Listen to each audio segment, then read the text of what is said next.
Bonjour à tous, on est en direct du coup sur la JDConf, sur le YouTube. Malheureusement le Twitch ne fonctionne pas pour le moment, peut-être que ça reviendra. Et du coup en même temps pour la rediffusion, on a eu beaucoup de galères aujourd'hui à mettre en place et à lancer. On a beaucoup de retard. Hein, c'est un euphémisme. ouais. Du coup on va sans plus attendre encore, on va commencer tout de suite. Je suis avec Flavien, qui est membre du coup du CA de Annecy Ludique, notre gros partenaire cette année. Sur beaucoup de choses, donc je vais te laisser te présenter, puis ensuite présenter aussi Annecy Ludique, donc une association qui est sur la ville d'Annecy. C'est ça, bon, enfin me présenter, tu as déjà fait, j'ai pas grand chose à rajouter, donc voilà, je suis membre du CA d'Annecy Ludique. Donc Annecy Ludique, on est donc une association qui fait donc des jeux de plateau principalement, mais également du jeu de rôle avec Florian, donc notre MJ, et également à côté du jeu de figurines. Voilà, et on fait une semaine, enfin on fait on fait un jeudi soir chaque semaine et un samedi sur deux, grosso modo. Voilà, donc environ entre 4 et 10 heures de jeu par semaine. Voilà, et donc ouais, on fait quelques événements dans l'année, et donc là on a entendu parler donc de JDConf par Florian qui est venu nous voir en nous disant ah bah voilà, l'Alfest que vous avez fait, voilà, c'est sympa, nous aussi on a un truc, voilà, ça s'appelle la JDConf, voilà, est-ce que vous n'allez pas nous aider un peu, bah du coup on est là. Alors dans ta présentation, ça serait par exemple comment toi t'en es arrivé à tomber peut-être dans cet univers de jeux de société et autres, et ensuite à intégrer après Annecy Ludique. Oui, alors j'ai tout le temps aimé les jeux de société depuis tendre enfance, mais après voilà, comme un peu beaucoup de monde, je connaissais que les grands classiques auxquels évidemment on ne joue plus maintenant. Donc en arrivant dans la région d'Annecy, j'avais la famille dans le coin qui était également bien branchée jeux et qui m'ont dit bah tiens, mais il y a une boutique. Il y a une boutique de jeux dans Annecy et il y a également une association, donc si ça t'intéresse, bah, tu peux aller voir. Je me suis pointé donc un jeudi soir, donc il y a 3 ans, c'était non 4 ans maintenant. C'était même un jeudi soir de la Toussaint et c'était justement le seul jeudi dans l'année où l'association était fermée. Donc j'ai Pas de chance. Ouais, pas de chance. Bon, mais après voilà, je suis revenu le jeudi suivant et depuis donc ouais, plein de jeux de plateau. Et on a vraiment découvert le vaste univers qu'il y avait derrière.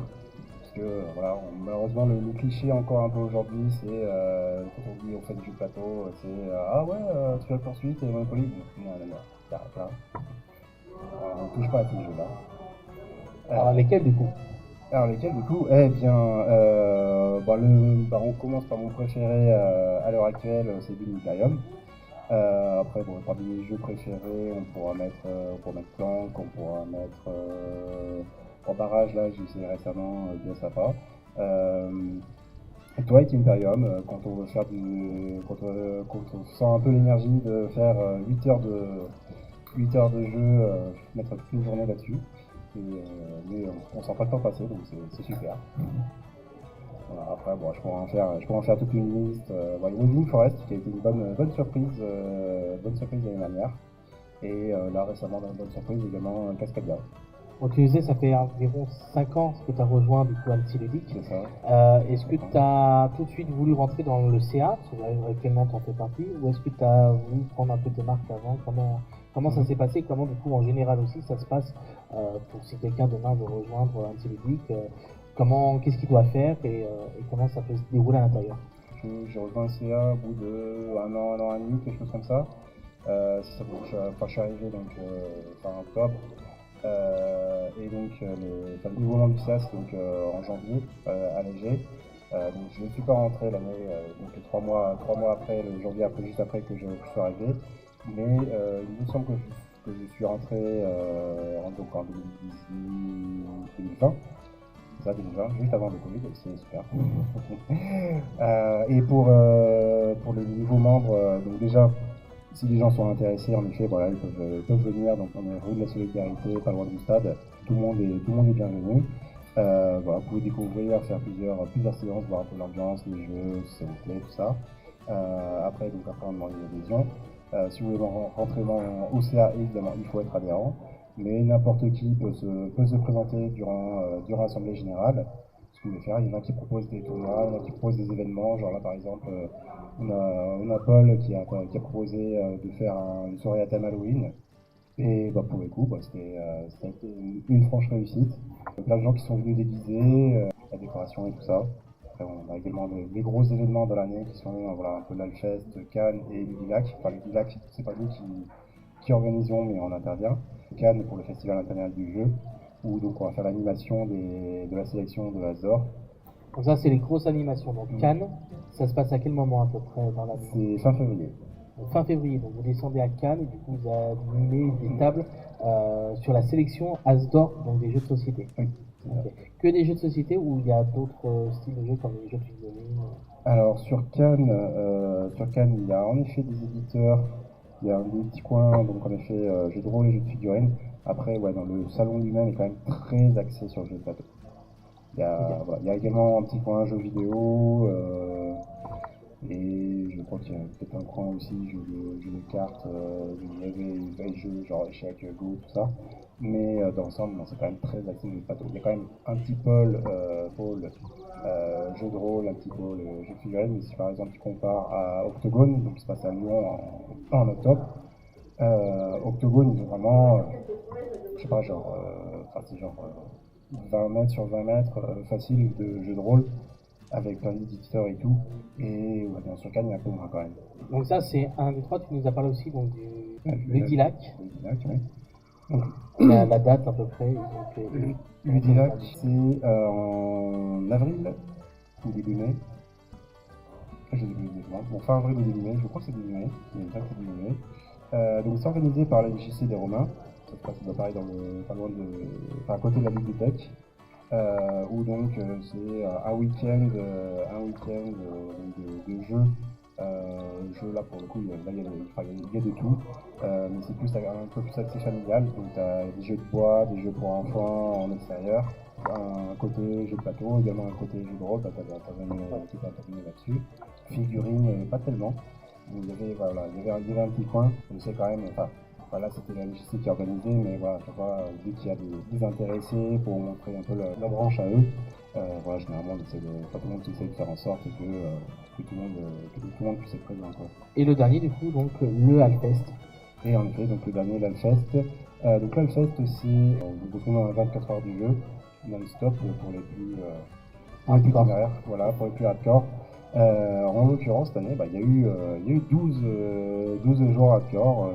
Je crois je crois que c'est plutôt le lendemain, le dimanche genre vers midi où ils sont dit ah ouais non j'aurais peut-être quand même faire une sieste. Donc finalement ils sont partis. Jeu de plateau, jeu de rôle, jeu de figurines, une heure partie que tu nous as proposé, qui a été un franc succès. Et donc avec quelques prototypes des créateurs dans la région, parce qu'il y a plein de créateurs de jeux dans la région, braderie, buvette, voilà, un peu le grand classique des 24 heures du jeu. Quoi, il y en a d'autres du même type, un peu à travers un peu toute la France. Et, voilà, et donc cette année, c'était un franc succès, vu qu'on a eu plus de 600 visiteurs. On s'y attendait pas, on disait déjà à 400 on a rempli dans le contrat, là, paf, 600, incroyable. Voilà, et donc on a fait quelques tournois, donc Capacity, Hero Games et du Imperium. Voilà, tout à fait des initiations JDR.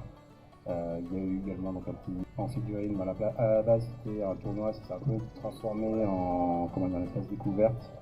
Voilà, juste des gens qui font leur partie, qui expliquent un peu à ceux qui sont intéressés comment ça se passe, comment ça fonctionne. Tous ceux qui arrivent et qui voient les joueurs dérouler leur maître en disant ah ouais, il y a 25 cm de niche pour faire une attaque. Voilà, ils disent oh, comment ça fonctionne cette histoire. Comment c'est venu cette envie ou cette idée, si tu le sais, du Hellfest? Est-ce que ça date peut-être avant ton intégration? C'était avant mon intégration en effet. Bon déjà Hellfest, donc Annecy Ludique Festival. Mais après, comment ça s'est fait exactement, je ne pourrais pas te le dire malheureusement. L'association Annecy Ludique a 10 ans maintenant, un peu plus. Je pense que c'était en 2011. J'imagine qu'ils se sont dit à un moment donné, tiens, si on organisait un événement qui permettrait de donner un peu de visibilité, de nous faire connaître auprès du public. Et donc, je ne sais pas à quelle édition on en est. C'est vrai qu'on pourrait dire, voilà, 8e édition du Hellfest. Mais pour le coup, j'ai pas eu cette curiosité, malheureusement. On va faire que je demande aux membres, à notre secrétaire qui est là depuis 10 ans. Ouais. Donc voilà, lui il doit savoir. Des membres fondateurs. Enfin, ceux qui ont fondé, il me semble qu'ils étaient 5, et j'en connais qu'un seul, c'est Xeb, donc qui a depuis rejoint ou fondé, non, il a fondé Blam, il me semble. Oui, oui. Voilà, qui a fondé Blam. Les éditions Blam, hein, pour Les ceux qui. éditions Blam, Voilà. oui, pardon. Et pour l'étymologie d'ailleurs de Blam, c'est Between Lake and Mountains, voilà, vu qu'ils sont basés entre eux, sont basés dans la région. Ah, mais donc, ouais, sur les membres fondateurs, après les autres je connais pas trop. Est-ce que par exemple, il y a eu des événements, on va dire, qui n'ont pas été aboutis, mais qui du coup sont restés en stand-by, qui vont peut-être proposer par exemple sur les années à venir? Il y a assez souvent des tournois qui se font. Ah bah tiens, on pourrait faire un tournoi genre Smash Up ou un tournoi de notre jeu, qui ne sont pas forcément après sur des. Ça, c'est des événements qu'on peut faire sur un week-end, enfin sur une soirée standard. Les gros événements, non, là, comme ça, on a déjà un calendrier assez rempli. Voilà, de faire des petits événements droite à gauche, quelques buffets canadiens ou tournois ou voilà, soirées à thème. Ouais, comme la soirée Halloween par Voilà, exemple. soirée Halloween, bah, il y aura soirée de Noël. Soirée Noël qui va arriver, ouais. Après, on se dit quand même, bah voilà, avec la popularité de l'Alfest, Ludilac qui est à côté, et donc ils font également Ludi Croisière sur le lac d'Annecy. Donc on se dit, voilà, il y a peut-être moyen de reformater un peu les différents événements, peut-être de combiner, voilà, de voir plus grande échelle. Bon là après, plus grande échelle, on pense pas pouvoir parce que voilà, on est juste des bénévoles. Tandis que par exemple la MJC qui gère Ludilac, qui organise Ludilac, eux, voilà, ils sont employés par la mairie, donc ils ont vraiment consacré à temps plein là-dessus. Voilà, nous, si on veut, par exemple, si on se dit, allez, on voit les choses en grand, on prend une salle comme nous aujourd'hui, tu vois. Ouais, une salle. Voilà, là, niveau surface, ça correspond un peu comment dire, ce qu'on fait à la Fest, niveau à la Lucie des Romains. Mais par exemple, mettons qu'on se dise, allez, on a fait 650 visiteurs, si on visait genre 1000-1500 et on prenait une grosse salle, l'Arcadium ou je ne sais quoi, voilà, là ça serait une ampleur qui nous dépasserait un peu, je pense. Petite parenthèse qui est assez liée. Il y a plein de. Enfin, les événements ludiques, ça se développe, ça s'est vraiment développé sur les dernières années. Puis là, maintenant, avec la sortie du Covid, voilà, il y a un regain là-dessus. Et donc, il y a plein d'événements qui se font à droite à gauche, à Ugine, à Thônes, à Lyon. Voilà, le Togo, on ne connaissait pas il y a encore quelques années. Donc, du coup, il n'y a pas forcément besoin d'en faire beaucoup parce que voilà, déjà on peut, si on veut occuper tous ces week-ends avec des événements ludiques, généralement voilà, ça peut se faire tout le mois d'octobre et chaque week-end un événement, et un gros événement en plus, donc Octogone, Essen, l'Alfest, un 24 heures de jeu à Albi sur Chéran aussi, on peut se tenir occupé sans problème. On disait depuis tout à l'heure, donc Annecy Ludique, une association entre 1901. Pour expliquer du coup un peu, il y en a peut-être qui ne savent pas ce que c'est une association, comment ça fonctionne. Les règles au niveau de l'association, donc c'est juste d'avoir un président, un secrétaire et un trésorier, et donc de définir un peu la mission, on peut dire, de l'association, enfin la raison d'être en tout cas. Et donc voilà, pour nous, voilà, c'est juste promouvoir et proposer des activités ludiques dans le bassin annoncien. Sur les règles après, donc il y a juste quelques règles en effet vis-à-vis de voilà, tenir une assemblée générale chaque année, enfin avoir une liste des adhérents, définir les règles et respecter les règles de sécurité et autres. Mais voilà, dans l'ensemble, voilà, c'est juste voilà, des personnes qui se rassemblent, ils désignent un président, voilà, il y a un comité d'association pour gérer comment se gèrent les activités. Et après, il n'y a aucune obligation, c'est-à-dire qu'un membre du CA peut dire à un moment donné, ah bah désolé, voilà, je vais t'occuper à autre chose, ou j'ai plus envie, ou je ne sais quelle raison, peut s'arrêter d'intervenir sur une réunion du CA, voilà, pour consacrer à sa vie à côté. Voilà, donc il n'y a pas d'obligation ou quoi que ce soit. Voilà, le seul penchant un peu obligatoire, c'est voilà, que le président, si jamais par exemple il fait un événement et qu'il y a un problème de sécurité, il y a un problème, par exemple pendant le Covid, si jamais voilà, le président fait un événement et qu'on voit qu'il y a un cluster qui se fait et qu'il y a des morts, voilà, il y avait à ce moment-là quelques précautions, des précautions à prendre en tant que président. Voilà, vous êtes ultimement vous êtes responsable si jamais il y a un problème, donc il faut que vous puissiez quand même gérer ce genre de choses si jamais ça se passe. Donc vous êtes président, donc trésorier secrétaire, donc c'est les membres du bureau, comme ça s'appelle. Quelle va être la différence peut-être en termes d'engagement, par exemple, entre une personne qui va vouloir être membre simplement et une personne qui va vouloir intégrer le conseil d'administration, donc le CA? De notre point de vue, en tout cas, de la manière dont on fonctionne, Oui, c'est oui. vraiment, voilà, oui. Parce qu'après, je ne sais pas trop comment ça se passe dans les autres associations, mais la manière dont on fonctionne, c'est chacun est un peu moteur un peu comme il le sent. C'est-à-dire, voilà, un membre qui n'est pas trésorier, un membre du CA, donc du bureau, qui n'est pas trésorier ou secrétaire, n'importe quoi, se dit, ah bah, moi je veux faire un tournoi d'Unitarium ou je ne sais quoi. Bon, on se dit, ok, bah, de quoi tu as besoin, qu'est-ce que tu veux qu'on fasse, comment est-ce que tu veux que. Voilà, et il est moteur sur ce sujet et il peut gérer de A à Z ou n'importe quoi. C'est l'obligation au niveau des membres, président, trésorier et secrétaire. Donc président, j'en ai un peu parlé, donc des obligations morales et tout ça. De mon point de vue également, le minimum à faire pour un président, d'assurer un peu tout le suivi, de pouvoir connaître un peu tous les événements, toutes les activités de l'association et pouvoir animer. En l'occurrence, voilà, c'est à propos pour une institution éthique, mais donc animer donc, le bureau en disant bah voilà ce qui est à l'ordre du jour, voilà ce qu'il faut qu'on fasse sur tel sujet, tel sujet. Par exemple, Alfest dit ok, bah, je veux que quelqu'un gère la braderie, je veux que quelqu'un gère la buvette, moi tiens je vais gérer la communication. Et, enfin, il connaît tous les sujets et il peut dire bah voilà il faut faire ceci, il faut faire cela. Le secrétaire doit faire des comptes rendus des réunions et les mettre à disposition du public.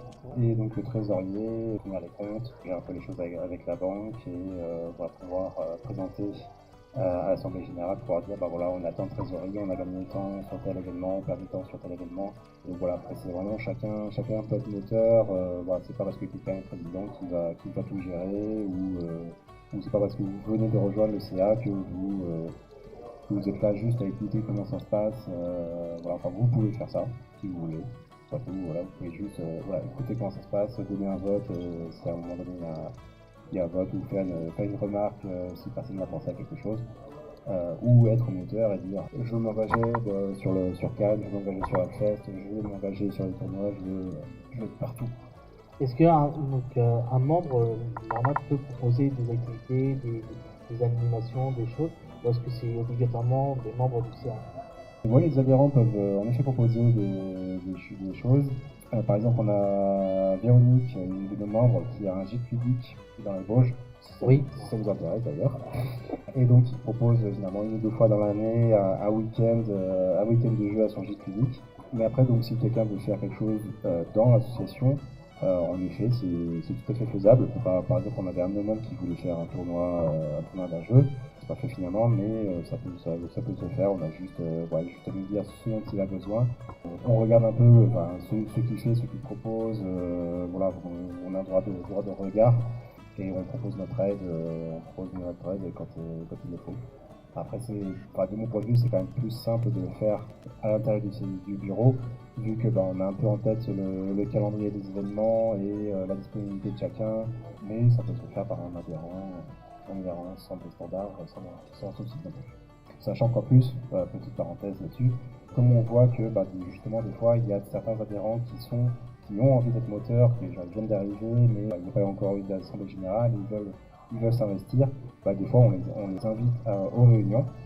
En l'occurrence, en l'occurrence, pour Alfest, on avait dans le bureau, on avait peu de rôlistes, on avait un rôliste qui s'était un peu mis en retrait, pas de MJ. Et donc du coup, sur le côté organisationnel, c'est quand même de mieux de passer par le MJ. Et donc du coup, et pareil niveau figuriniste, comme l'activité figurine après Covid avait un peu du plomb dans l'aile, pendant un moment on ne faisait plus du tout. Et donc du coup pour la fête, quand on a un peu relancé ça, du coup on a invité le référent JDR, que voici. Le nouveau. Oui, et notre référent figuriniste. Voilà, comme ça on pouvait plus facilement gérer l'organisation de la fête avec chacun son domaine de compétences. Est-ce que tu sais, dans l'organisation, pourquoi c'est le jeudi soir qui a été proposé et mis en place pour les soirées Je crois qu'au moment où ça s'est fait, on a fait le vendredi soir, donc n'était pas disponible vis-à-vis des locaux. Depuis depuis, ça peut peut-être bouger, mais voilà, on a pris un peu l'habitude du jeudi soir et pour nous, de manière générale, ça convient assez. Bon, c'est pas terrible de le mettre en début de semaine, parce que voilà, quand on finit la soirée à minuit, voilà, et qu'on rentre, voilà, minuit 30, je ne sais quoi, bon, le lendemain, faut quand même faire des choses. Pourquoi pas le vendredi soir du coup? Bah, bonne question. Bonne question, Principalement la disponibilité de la salle. voilà. Parce que je sais qu'il y a aussi la possibilité le samedi, parce qu'il y a un samedi sur deux, donc 2 fois par mois, c'est l'après-midi, donc c'est 14h, 19h. Donc pourquoi effectivement on va regarder par exemple 2 samedis, pourquoi pas faire tous les samedis et un jeudi sur 2 par exemple. Alors le niveau des samedis, donc il y a donc nos locaux sont cotés par la MJC. Je les nomme, enfin j'en ai parlé avant pour les villas, donc la MJC est notre partenaire principal et c'est eux qui nous fournissent les locaux de manière très sympathique. J'ai eu un peu tardé à les nommer et à les remercier. Je les remercie là tout de suite. Mais donc oui, ils nous fournissent les locaux. Eux, ils font en soirée jeu le samedi, un samedi par mois. Voilà, donc généralement c'est le troisième samedi, donc du coup on garde juste le deuxième et le quatrième. Du coup on a quand même le jeudi. En plus, petit aparté là-dessus également, le samedi est généralement un peu plus familial. C'est-à-dire on a assez souvent donc, le samedi après-midi des familles qui viennent. Bon, en ce moment juste nous deux, mais voilà, c'est quand même généralement plus des jeux axés familial. Et jeudi soir, par contre, là, on a du joueur généralement plutôt expert ou initié. Bon, après, s'il y a du nouveau, je vous rassure, c'est du nouveau. On a des jeux prévus pour ceux qui découvrent le jeu de plateau, sur l'accueil, l'animation, voilà, on les visite tout simplement. Mais par exemple, moi quand j'étais venu, je sais plus sur quel jeu j'avais commencé, mais j'avais dû me mettre sur Clank assez rapidement, qui est également un de mes jeux préférés. Et voilà, Clank, c'est pas non plus le jeu ni le plus difficile, mais pas non plus le plus simple. Voilà, quand on reçoit quelqu'un, par exemple, qui n'a jamais joué, bon, on peut mettre sur des jeux un peu d'ambiance, type Fiesta de los Muertos ou Just One. Ou sinon des jeux un peu d'entrée, genre Paris Splendor pour la gestion de ressources, ou Dominion pour du deck building, voilà, des choses comme ça. Et après, il y en a qui n'ont pas de problème à commencer directement sur du E.T. ou sur du Narak ou du Imperium. Ça en fait pas peur, ça fait pas peur aux yeux, donc on essaie de s'adapter à chacun. Après, de toute façon, quel que soit votre niveau ou vos préférences, de toute façon, vous venez n'importe quel jour, il y aura normalement un membre du CA qui sera, ou même d'ailleurs les adhérents aussi. Si vous arrivez, qui voit une nouvelle tête, normalement il y a toujours quelqu'un pour vous faire un petit topo sur l'association et pour vous dire voilà, quel genre de jeu tu veux jouer. Tu connais pas de jeu, c'est pas grave, on va aller chercher dans notre bibliothèque, petit armoire à jeu.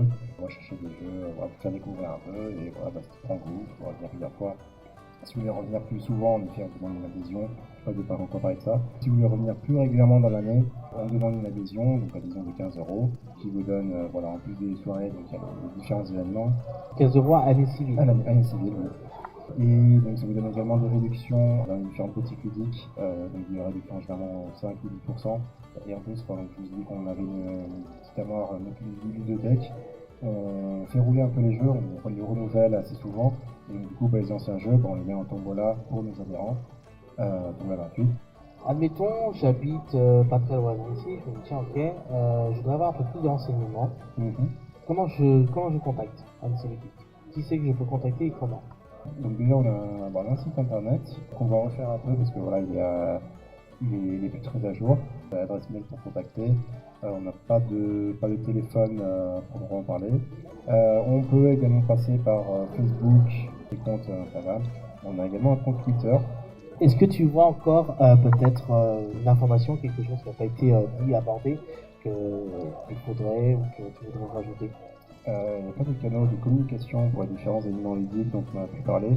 Comme j'ai dit, si vous avez vraiment un calendrier ludique de tous les événements, que ce soit dans notre région ou en France de manière générale, il y a plein de choses. Mais justement, il y a plein de canaux différents et donc du coup, c'est pas toujours facile. Donc là, je vais en nommer quelques-uns. Donc il y a supertip.fr.